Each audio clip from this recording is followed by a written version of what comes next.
some inside MSNBC are taking Musk's comments seriously, whether he's trolling or not. There is a serious undercurrent to this, and it is the following. In some countries where we've seen democratic backsliding, where some oppositional media outlets have been captured by the government, a process known as media capture, this is exactly what happens. A ally of the leader, like Musk, comes in and buys a media outlet that is viewed as oppositional, and then he turns the content and makes it more friendly to the person in power. That has happened before in other countries. That's part of the concern when, even if Elon Musk is just joking, that's part of the concern here when it comes to MSNBC. But at the moment, this spinoff that Comcast is doing will take at least a year to complete. There's no immediate sale or any of that, I'm told. Meanwhile, matters.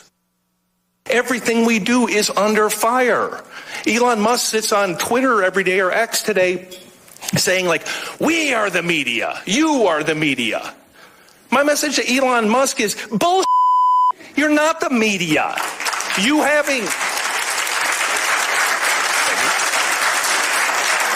having a blue check mark, a Twitter handle, and 300 words of cleverness doesn't make you a reporter. Any more than me looking at your head and seeing that you have a brain and telling you I have an awesome set of tools makes me a damn neurosurgeon, right? Like what we do, what journalists do, what you did in Mississippi, what Al Jazeera does in the Middle East. You don't proclaim yourself to be a reporter. Like that's nonsense. Like being a reporter is hard, really hard. You have to care. You have to do the hard work. You have to get up every single day and say, I want to get to the closest approximation of the truth without any fear, without any favoritism. You don't do that by popping off on Twitter. You don't do that by having an opinion. You do it by doing the hard work. Yeah, come on, slow clap, everybody. Whoa. First of all, I've got to say, extraordinary content.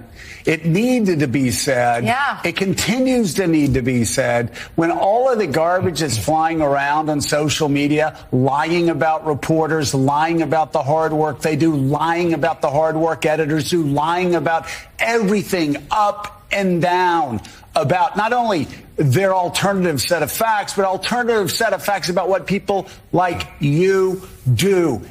Boy, oh boy, oh boy, oh boy, oh boy. We got to talk about the full-blown panic in the mainstream liberal media over Elon Musk coming out and saying that, yeah, he may buy MSNBC, okay? When confronted with the reality that Comcast is trying to get rid of MSNBC because MSNBC is a part of a dying business. Their viewership has been tanking into the dirt following Trump's landslide victory over Kamala Harris because liberals are mad at MSNBC, one, because Joe Scarborough decided to go to Mar-a-Lago to kiss Trump's ring after Trump won. And also on top of that, a lot of people realized they were gaslit. They were lied to by MSNBC. So now Comcast is trying to get rid of MSNBC. And Elon Musk basically said, how much, right? How much? Which is essentially the same question that he asked when confronted about buying Twitter initially back in 2017, 2018, 2019. Okay, he was initially asked about that. And we all know how that ended up working out just a few years later.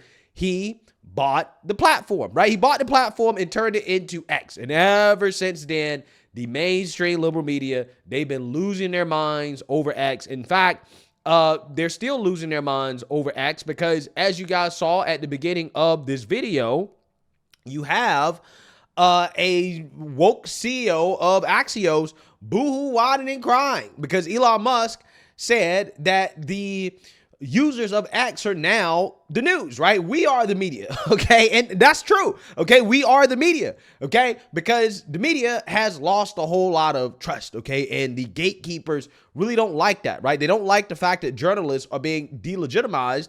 And again, this is why they continue to fume over so-called social media influencers having more credibility and relevance than the journalists, the propagandists in the mainstream liberal media. Take a look. Critics of the press are feeling more empowered than ever to lie more than ever. I've had friends for years going, oh, you know, I'm so overwhelmed, Joe, by the news. I don't read the news. I go, oh, where do you get your news then? Epic Times. I go, oh, God. Oh, you get your news from a website run by Chinese conspiracy theorist in a Chinese religious cult. That is where you get the no. Or if social media, people lying every day, every hour, every minute about the news. What you do matters. What the New York Times does matters. What the Wall Street Journal does matters. What Jonathan Lemire does matters. What the Financial Times does matters. What NBC News and MSNBC reporters do matters. It matters. And it doesn't mean there aren't things that we get wrong. And the reason I guess I was hopped up at that speech was I listened to so many reporters who feel like the industry's going to hell. Nobody trusts them. They're demoralized. And the truth is we don't have time to be demoralized. We don't have time to whine. We have to do our job. Like, there is a information war out there, and there's still tens of millions of people that depend on great reporting. And it's our job to make sure we create viable businesses around it and that we really do try to get to the closest approximation of the truth. Maybe do a little bit, maybe be more curious than condescending, maybe a little more fearless than foaming at the mouth. And I think if we can do those things, I think we can win back people who are skeptical. The entire social media ecosystem, a lot of the things you just mentioned, they feed off of all of us trying to get to the closest approximation of truth. So people just I think they need to calm down. I know there's a lot of your viewers who kind of wish that sometimes everything was just like boom, boom, boom on one side. But we have to bring people facts. We have to bring people clarity and hopefully reported insights so they can ultimately make better decisions and understand a very, very complicated world. By the way, so this is hilarious. This is absolutely hilarious, right? And the reason why is because these people are now openly fuming about the fact that nobody trusts them anymore, right? They have zero credibility. Okay, that's one of my favorite things about Kamala Harris losing this election is that it has shown the media that your propaganda does not work. Okay, and here's the thing. Okay, these people, they refuse to self-reflect. They refuse to understand it as to why people do not trust them anymore, right? For example, Joe Scarborough. This dude is the same guy that said, if you do not believe that Joe Biden's the sharpest he's ever been, then F you, right? That's what he told his audience, okay? These are the same people that told us inflation was transitory. These are the same people that told us, no, the border is closed, right? There's no immigration problem, right? That's no issue. These are the same people that told us the economy is great. Kamala Harris is amazing, right? They lie. Think about the pandemic. How many things they lied about and got wrong during the pandemic, right? And then they smeared people who didn't want to go along with the narrative as science deniers, right? As if they were killing people. These are the type of things they say on national television, and then they get mad because social media influencers have more credibility and that people do not trust the so-called journalists anymore. Well, if you didn't lie so much, okay, you did not mislead so much, if you didn't push so much overt propaganda, then people like me wouldn't have a job. Let's keep it 100, right? People like me, it would be very hard for me to have a job, okay, doing this if it wasn't for the fact that the mainstream little media is so untrustworthy. So now they're seeing the writing on the wall. People are abandoning traditional cable. They're abandoning traditional news because traditional news, again, is nothing but propaganda. And people realize that. So they're upset. They're mad, right? They're fuming now, okay? They're mad because Elon Musk said the truth, which is that, hey, the new journalists are the people on X. It's the people. The people are the ones that are responsible for putting out the truth because you can't trust the media to put out the truth. Clearly, you can't. That's the one thing that we've seen over the last 4 years. You cannot trust the media to put out the truth, right? So that being said, what they're also panicking about, again, is Elon Musk and this joke that he made about buying MSNBC. Now, I'm going to talk to you guys about how Elon Musk has basically already won this war, okay, against the left when it comes to buying X and how ignorant these people are when it comes to why Elon Musk actually bought X outside of just free speech. But also on top of that, again, what you need to understand is that these people, although Elon Musk was kind of joking, they know that it's possible that he could actually buy MSNBC, and it has sent them into a panic. Yeah, speaking of drama, this MSNBC joke about Elon possibly buying the network, I mean, how realistic is that? I don't think it's realistic at all. I mean, MSNBC isn't really being sold off. And I think this is just, again, to what I said earlier, Elon Musk making jokes to try to troll his political rivals. And if you look at who jumped onto this joke, it was Matt Gaetz and Donald Trump Jr. And, you know, what it does is it causes a lot of anxiety amongst the people on the progressive side of partisan media, especially at MSNBC, who frankly are probably freaked out right now because it's not clear. I wrote a column last week that says that the spinning off of MSNBC feels like a death knell, at least for the current iteration of MSNBC. They've painted themselves into a really severe partisan corner. And so that Elon Musk can joke about that, we actually are talking about it because it's possible. But it's tough times ahead for MSNBC and how they pivot. I don't think visits to Mar-a-Lago is going to get them out of the mess that they've painted themselves into. Yeah, no, I mean. Yeah, so you see, now you heard that, okay? Elon Musk making that joke causes a whole lot of anxiety, right? That is true. Certainly it's true because you have Brian Stelter, who is one of these pearl clutchers in the mainstream liberal media. He's now taken to X to talk about MSNBC potentially being purchased by Elon Musk. Let's read here. Elon Musk has called MSNBC, quote, the utter scum of the earth. He has said the channel peddles puerile propaganda. Just a few days ago, he said MSNBC is going down, and now he is posting memes about buying the channel. So could he?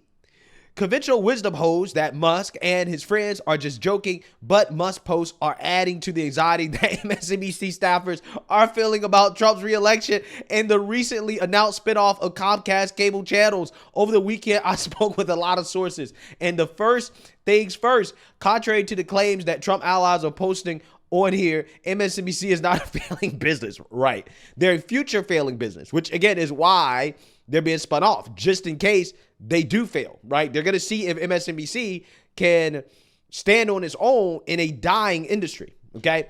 And Comcast has not put a for sale sign on its door. If Brian Roberts really wants to sell the liberal cable news channel, he could have done that already. Instead, Comcast is moving MSNBC and a half dozen other cable channels into SpinCo, a pure play cable programming company. The hope is that spinning off the pressure but profitable channels will boost shares of both Comcast and SpinCo. Comcast says the transaction will take about a year. At that point, could someone like Musk swoop in with a bid for MSNBC? It's complicated. Yeah, he actually could do that because it's a publicly traded company in the sense that if he wanted to start to accumulate shares of the spinoff entity, he could, and he could accumulate enough to the point where he could just outright buy it. And at that point, the board of directors would have to essentially decide whether or not it would be in the shareholders' best interest to sell the whole company to Elon Musk. I mean, that's essentially what happened with X. You guys remember Elon Musk actually had a significant portion of shares for X, and then essentially the board tried to move to not allow Elon Musk to continue to accumulate shares so that he could actually have some influence over the decisions, okay, of the company. And that's what pissed Elon Musk off enough to say, you know what, screw it, I'm just gonna outright buy the whole platform for $45 billion, right? And that's essentially how that happened. Now, depending on how much the entity that MSNBC is going to be a part of is worth, again, you could see that same scenario happen, right? So is it unlikely? Sure. But Elon Musk has so much money at this point that you can never, ever, ever say that it won't happen, right? Or that it's impossible, because this dude, again, he has play money at this point where if, let's say the network was worth, I don't even think it's worth this much. Let's say it's worth $20 billion, right? If it's worth $20 billion, along with other channels as well too, that would be a pretty easy purchase for Elon Musk, especially after he bought X, because Elon Musk has actually made money from X. And a lot of people don't understand that. But generally speaking, Elon Musk has won when it came to this transaction from X. I'm going to explain more, but watch this clip. So one of the big reasons he bought Twitter/X is because he wanted to make it his own platform, remake it in his own image. And I think this really gets at it. Look at this. The party ID among those who regularly use X/Twitter for news. Back in 2022, 65% of those who regularly use Twitter/X for news were Democrats. Just 31% were Republicans. Look at where we are today. Just a completely different picture. Now it's basically split between Democrats at 48%, Republicans at 47%. And what I should note, Mr. Berman, is this new overall makeup matches the overall electorate far better. And more than that, John, look at where Mr. Musk's net worth is today versus where it was just 2 months ago. He is the richest man in the world by far. 2 months ago, look at this. His net worth was $252 billion. Look at where we are today, $314 billion. He is by far the richest man ever to be on this planet. So yes, he's not as popular. Yes, Twitter/X perhaps is not as popular, but it's a much different platform, one that more represents Elon Musk's, let's say, political instincts, and he is now a far wealthier man. Yeah. So what's hilarious about this is the fact that liberals are leaving X thinking that they're hurting Elon Musk, right? That's the reason why they're leaving X. We all know that's not going to work in the long term because they've tried this before, right? But they're all leaving X thinking it's going to hurt Elon Musk. Okay, they tried to advertise a boycott to try to hurt Elon Musk as well too. Okay, and let's be real, it has decreased the value of X. However, the real value of X is not necessarily the platform in and of itself in regards to making money from the users. It is actually the AI play that Elon Musk integrated into X. So in 2023, Elon Musk started XAI, which is an AI company with the goal of essentially understanding the nature of the universe, whatever that means, right? Again, Elon Musk is on some other stuff, right? Philosophically. But anyways, he has integrated that into X via Gronk.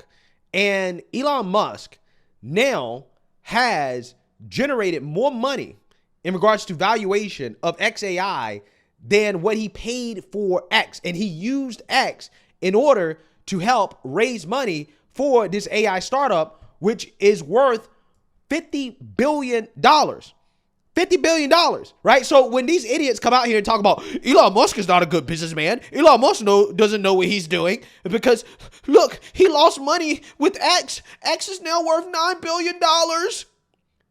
They're idiots, right? They have no clue what they're talking about because Elon Musk used X in order to create an AI startup that is now valued at $50 billion more than what X was worth when he purchased X. So he's basically already made his money back from purchasing X. And this is still a startup, right? This is still in the early phase. This is why he's now richer. He's richer despite the fact that X has lost value. But because this man is a genius, he realized that, hey, no. The real value in X is not necessarily the platform in and of itself, okay, but the information on the platform and how you can integrate that with AI, right? The ultimate vision for the company was to be used to help his other ventures. And he's essentially made himself richer, right? Even though on paper, he lost money on X. It's genius. This guy was thinking 5, 6, 7, 8 steps ahead of everybody else when he purchased that company. He didn't just spend that $45 billion for no reason, thinking that, oh, well, I'll never get the money back. You know, he knew that all this stuff was going to happen. He knew that they were going to try to tank the company, try to destroy the company. But he had a different plan, right? He was thinking ahead of these people, right?